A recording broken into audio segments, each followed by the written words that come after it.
Well, hello again, everyone. Welcome back to TNT's restaurant here in Joliet as we follow along the exciting Bear tracks. I'm Joe Passion. You know, people talked about the Bears not being able to play in the Dome. They had lost 3 Dome games over the past couple of years, but this season the Bears have now won 3 in a row in the Dome, 5 in a row overall, including that 31-17 victory at the Indianapolis Hoosier Dome this past weekend. Now, the Bears have one more Dome game coming up. That's Thanksgiving Day against the Detroit Lions. But before we talk about that, we've got to talk about this Sunday afternoon, 3 o'clock kickoff out at Soldier Field against the 5-6 Miami Dolphins. And here to massage our way into that ball game, ladies and gentlemen, please welcome Chicago Bear kicker Kevin Butler. Thank you. Thank you. Well, let's start out by giving us an update on the severity of your hip flexor injury and just how those massages are working this week. Well, my hip's definitely doing better. I came out of this game healthier than I came out of the last game in Minnesota, so that's a plus right there. And as far as the massages are going, they feel good. And, has nothing to do with my hip. I just enjoy getting massages, as I told you last week. So, you know, it's just something that with rest and the therapy we're doing up at camp, and Fred Cato's treating me. Hopefully it'll get better, and I just really want to try to get it 100% before this game, because we really virtually don't have any kind of layoff before the next game we go up to the Silverdome. Well, another thing, too, that fans should be aware of is the Bears only have one more move they can make of taking a player off injured reserve, and they're pretty much saving that for Ron Morris, who will be eligible to come off the IR in about 2 weeks. So that means Chris Kardaki is going to stay on IR for the rest of the year. So it's up to you, partner. Well, I think so. I think the only reason that Chris would come off if the injury put it to where I couldn't kick at all. I think that's something that Mike Ditka has to look at. It makes him very concerned when he talks about my injury, and that's just part of being a kicker. There's no sitting out a game or two and getting better. You're either in there to kick or you're out. Jim Harbaugh has been very profound in some statements he's been making recently, like the Bears are a Super Bowl team, that Brad Muster is the best fullback in the NFL, and certainly looked it against Indianapolis with 101 yards rushing, the first Bear to do that this year. Yeah, well, you know, Jim's, I think he's just kind of relating to everybody the confidence we're feeling right now. When we step on the field, I think there's an air of confidence that we expect ourselves to win, even when we're not picked to win. We feel very good about the situations. If we execute, we do the things that we practice all week, that we'll come out on top. And I think that's the kind of attitude you need to have. I don't think it's being cocky at all. I think it's a fine line, and there's a difference between being cocky and being confident. And we're confident right now, and it's showing on the field.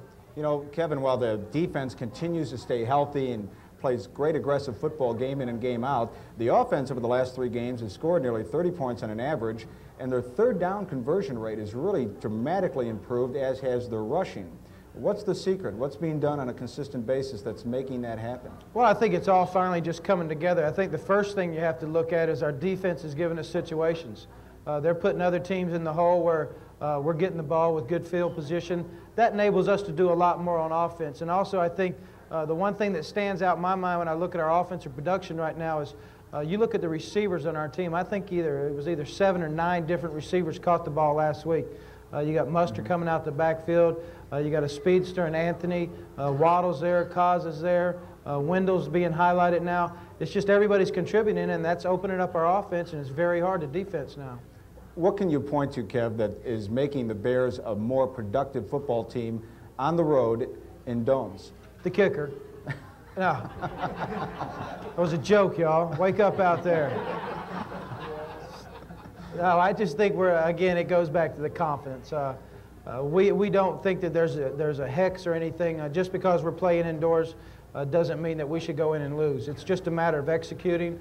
I think on the road, the main thing is execution and limit your turnovers and get some turnovers, make some things happen. That's what we've done, and we've taken advantage of it.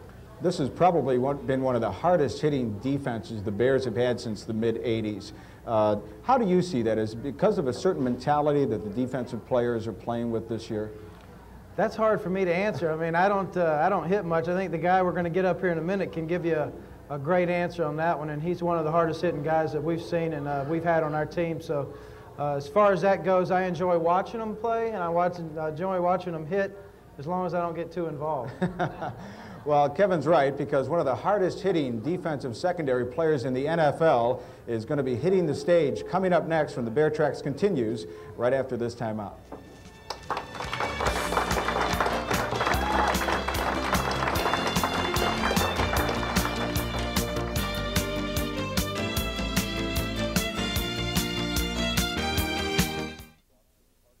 TNT Bear Tracks is brought to you in part by Bill Jacobs Chevrolet, Mazda, Geo, and Mitsubishi of Joliet.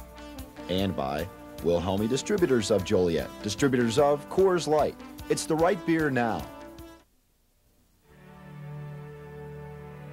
I do solemnly swear to defend the Constitution of the United States.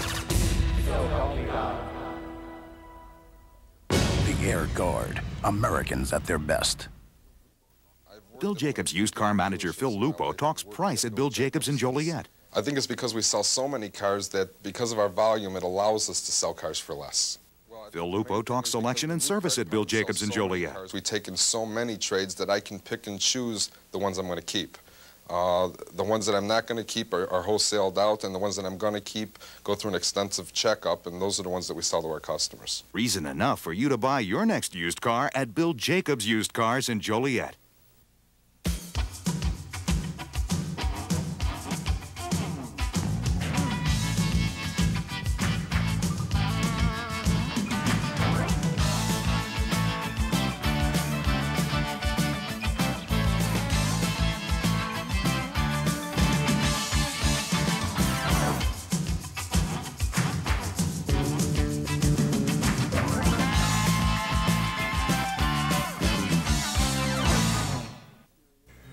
Colon cancer is a very serious and common form of cancer. I had it myself a few years ago.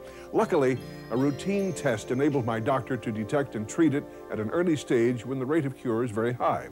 Ask your doctor about testing for colon cancer, especially if you're over 40. Could save your life. For more information, including how you may be able to reduce your risk of colon cancer with a healthy diet, write the Will Rogers Institute, White Plains, New York.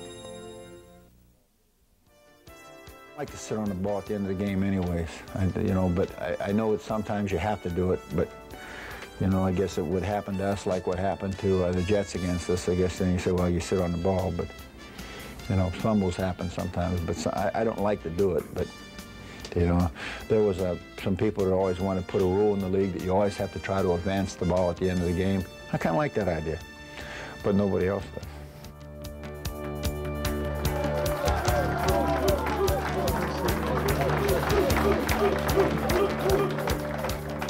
Our very special Chicago Bear guest this week is considered one of the hardest-hitting, most aggressive defensive safeties in the National Football League, as witnessed by his All-Pro alternate status as of last season. This year, he has 42 tackles, 23 solos, 3 passes knocked down, and 1 interception.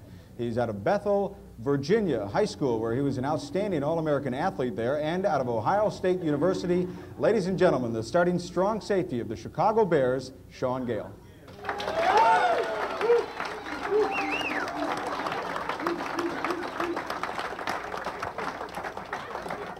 Shaun, teamed in the defensive secondary with Mark Carrier, I've always seemed like you guys are just to the ball and really imposing on the receivers who come out. Do you think that's why a lot of receivers just don't come in the middle against the Bears when they got to be hit by you and Mark? Well, I think it's actually a fear of the guys underneath. In the case they get tackled, we have the Fridge and Dent and Steve McMichael running back there to jump on the pile, and that's always been a deterrent. Working with Mark Carrier this year and then coming in after your injury earlier in the season and kind of taking over from Marcus Paul, where have you seen the growth of the cornerbacks that you play with outside in Wolford and in Stinson? Well, with Donnell and Lemuel, I don't think they get the proper recognition. They had great years last year, and in my opinion, they both should be in the Pro Bowl. They played excellent man-to-man coverage when we were asked to do that, and what more can you say about cornerbacks that come up and hit? They both have the ability to do that.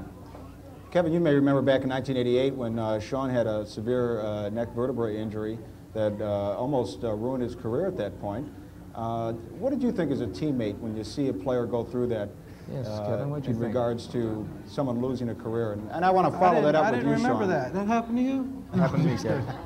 No, I tell you, that's the worst thing. You see the case of it going on right now, and it's tragic. The player from the Lions right now with his neck injury, it's you know, it's just the worst scenario. I think you see it in all levels of football, and nobody ever likes to see it happen. And you know, we all wanted Shaun to do what he wanted to do for himself, whether he felt comfortable coming back and playing or if he felt comfortable stepping away from the game. But I think when Shaun found out everything was okay with himself, that's when he decided to come back. And believe me, anytime we can get Shaun Gayle out on the field, it's a plus for our team. Well, for those who are not aware of it, Detroit Lion offensive guard Mike Utley lays in a Detroit hospital this week, and he is paralyzed from the chest down after he was hit in a game last weekend against the Los Angeles Rams, and doctors say this week that he may never walk again. And Shaun, I would imagine that's got to hit home when you see something like that, knowing how close you were to it at one point. What are your thoughts about the Utley situation? It's very unfortunate. Anytime a player in the National Football League puts on a uniform and goes on the field, there's a chance of a major injury like that, and we understand that. Personally, you know, my heart goes out to his family and to the player that's injured. It's very unfortunate, and you know, what can you say? It's going to happen. Injuries happen in this game because it's so violent and it's so physical. When it happened to you, what turned you over to make the decision, I'm going to take the chance, I'm going to go ahead and play? Was it truly a doctor's decision, or was it really something that came from inside you? It was my decision. I think the main thing was when I got injured, I didn't know how severe I was actually. I never felt that bad. As a matter of fact, being injured on a weekend in a Detroit hospital, you know, you can imagine I was amongst the gunshot wounds and everything else, so I didn't feel that bad at all. It was, it's unfortunate, and the doctors, not one doctor, and I consulted many doctors, told me that I would have to stop playing. And you know, with that in mind, I just took the field, just more of a psychological thing than could I tackle the way I had been tackling earlier.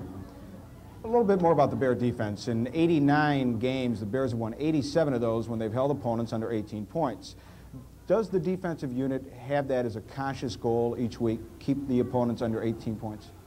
Well, our goal is to keep all teams under 17 points. Okay. And when we do that, we feel we should win the game. Come up with 3 or more turnovers, sack the quarterback 4 more times, and when that happens, usually we have a great defensive standing. That hasn't always happened, and we still won the game, but that's what we shoot for every weekend. Offensively, Kevin, Neil Anderson may play this weekend against Miami. Ron Cox also may play due to his reoccurring injury. What do they have to show the coaches this week in practice to get uniforms on and to be on that field at Soldier Field this Sunday? Well, that's kind of a trick question because, you know, sometimes Mike wants to see you on the field. He wants to see you practicing on the field. Sometimes if you stay in communication with Mike, you update him on how you feel, what you think your abilities are, because Mike's faced with one problem. I mean, he's got to go into the game with who he feels are the healthiest players. Will they help everybody else? He really can't concern himself with the feelings of a player such as myself or Neil Anderson. You know, even though you want to be out there, if you're not 100%, he can't take a chance on you, you know, costing the team a victory in some phase. So I think he'll just sit back and see how Neil feels, and if Neil says he can go, I'm sure Mike will let him play, but I think we're going to need him a lot more up in Detroit than we will this coming weekend. As a lot of you know, the Bears defeated the Miami Dolphins in the preseason opener way back in the summer when it was 80, 90 degrees and not raining. Even though you didn't play because you were injured in that game, Shaun, how valuable are game films and that experience to what the Bears have to look at this coming weekend? Well, you know, preseason is basically for the rookies. It's a chance for these younger guys to get acclimated to the new offense and new defenses that they will be playing in and within. It's more of something for the college players. As far as our game coming up Sunday, we're going to look at what they did Monday night and the first 3 games of the season, get a feel for what they like to do and where they're going offensively. Other than that, we just have to concern ourselves with how we play defensively and make sure we don't make any mistakes. Well, of course, with Dan Marino, the great thrower he is, outstanding receivers, how do you project the Bears secondary playing off the receivers to cause the kind of problems to their offense that the Buffalo Bills did this last Monday night? In the secondary, we've always made it a personal challenge against their receivers, not just the Dolphins, but any receivers that we face. We feel that the game, as far as who's going to come out on top or on the bottom, depends on us in the secondary, because if we hold them without scoring, you can't lose. Kevin, I'll let you speak for the offense. What will the Bears need to establish, whether Neil's on the field or not, very early on against the Miami defense. Will it be the running game or passing as it's become so effective, or will it be the kicking game that needs to be established first? Well, it's not, you know, I think the main thing you have to do against a Miami team is keep them off the field, keep their offense, keep Dan Marino off the field as much as possible. So whether that's a combination of running and passing or a lot more running, we're just going to have to control the ball like we did and like we've done all season. You know, if we can hold that ball for 35 to 40 minutes of the game, it's going to make it a lot easier on our defense when they get out there, because that's going to make Miami have to go for things a lot quicker, not be able to set up a drive, sustain a drive. We're going to have to go out there and just take control of the clock. I think that's the main thing we have to do against Miami. Shaun, with 3 of the next 5 regular season games to close out the year at home, and seemingly a pretty positive schedule in the Bears' way, and all the talk now about playoffs and New Orleans loss, meaning the Bears' playoff opportunities of home field advantage look better. Is that destructive for the players, or do you guys actually talk about that in the locker room or privately? Well, if we talk privately, that means we don't want to discuss it right now. Right? Of course, it crosses